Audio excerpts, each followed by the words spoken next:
Patna high court का बड़ा फैसला आ गया है। बिहार में आरक्षण का बढ़ा हुआ कोटा रद्द कर दिया गया है।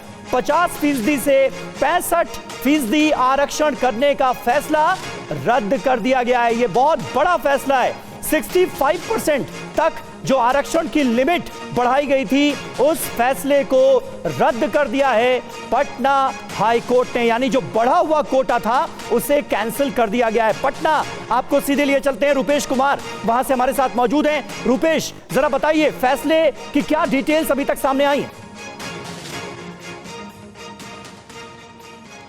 देखिए, बिल्कुल पटना हाई कोर्ट ने यह महत्वपूर्ण फैसला दिया है और बिहार सरकार को एक झटका लगा है। जो बिहार सरकार ने पिछले साल 9 नवंबर 2023 को विधानसभा से प्रस्ताव पास हुआ था और जातीय जनगणना उसके पहले कराई गई थी और जातीय जनगणना में जो आंकड़े सामने आए थे उनके आधार पर बिहार विधानसभा में प्रस्ताव पास कर 50% के आरक्षण को 65% किया गया था और पहले से जो 10% जो आर्थिक रूप से कमजोर वर्ग के लिए आरक्षण था, यानी कि कुल मिलाकर 50% से बढ़ा करके 75% आरक्षण कर दिया गया था। उस 15% बढ़े हुए आरक्षण को रद्द कर दिया है पटना हाई कोर्ट ने। और पटना हाई कोर्ट में जो याचिका दायर की गई थी, भागवत शर्मा ने याचिका दायर की थी। मुख्य याचिकाकर्ता भागवत शर्मा हमारे साथ हैं।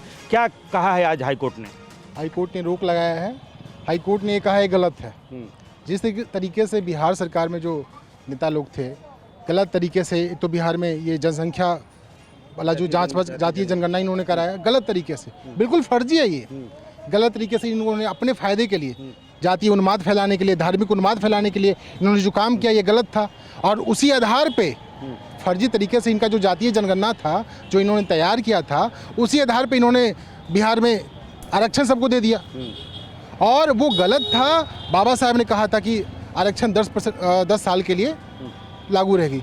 अब इन लोगों ने अपने जातीय पॉलिटिक्स को बढ़ाने के लिए, अपना लाभ लेने के लिए इन लोगों ने गलत तरीके से हर चीज़ को बढ़ावा दिया। उसको रोक लगाने के लिए हमने कुछ माह पूर्व पिटीशन दायर किया था और उसमें आज रोक लगी है। कोर्ट ने रद्द किया है। कोर्ट न्याय चाहती है। कोर्ट चाहता है जातीय उन्माद ना फैले, धार्मिक उन्माद ना फैले और जो नेता लोग अपने पॉलिटिक्स के लिए ये जो आरक्षण का खेल खेल रहे हैं, इसको पटना हाईकोर्ट ने रद्द किया है।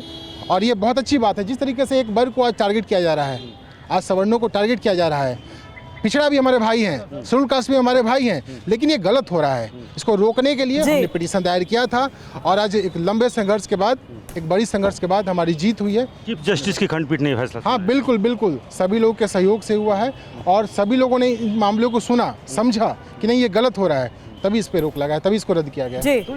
तो ये बिहार की राजनीति को एक अलग तरीके से, जिस तरीके से जातीय जनगणना कराई गई और जातीय जनगणना की रिपोर्ट के आधार पर ये आरक्षण का दायरा बढ़ाया गया और उसमें कुछ लोगों ने ये समझा कि ये हमारी बड़ी जीत है कि किस तरीके से किनके आंकड़े बढ़े हुए पाए गए थे। अति पिछड़ों का आंकड़ा किस तरीके से, एक वर्ग का आंकड़ा भी बढ़ा हुआ पाया और उसी बात से पूरी राजनीति शुरू हो गई कि आंकड़े में गड़बड़ी की गई है, किसी खास वर्ग के आंकड़े को जानबूझ कर बढ़ा करके दिखाया गया है और उसी आधार पर उनका आरक्षण भी बढ़ा दिया गया है। ये राजनीति लंबे समय से होती रही। याचिका यहाँ पर दी गई थी और मार्च में सुनवाई पूरी हो गई थी, फैसला सुरक्षित लिया था और आज जो चीफ जस्टिस हैं उनकी खंडपीठ ने उस फैसले को रद्द कर दिया है। बिल्कुल बड़ी खबर बता रहे हैं रुपेश की आरक्षण पर पटना हाईकोर्ट का बड़ा फैसला आया है, जहां बिहार में आरक्षण का बढ़ा हुआ कोटा रद्द कर दिया गया है। 50 से 65% आरक्षण करने का जो फैसला है उसे पटना हाईकोर्ट ने रद्द कर दिया है। ये बड़ी खबर बिहार से सामने आई।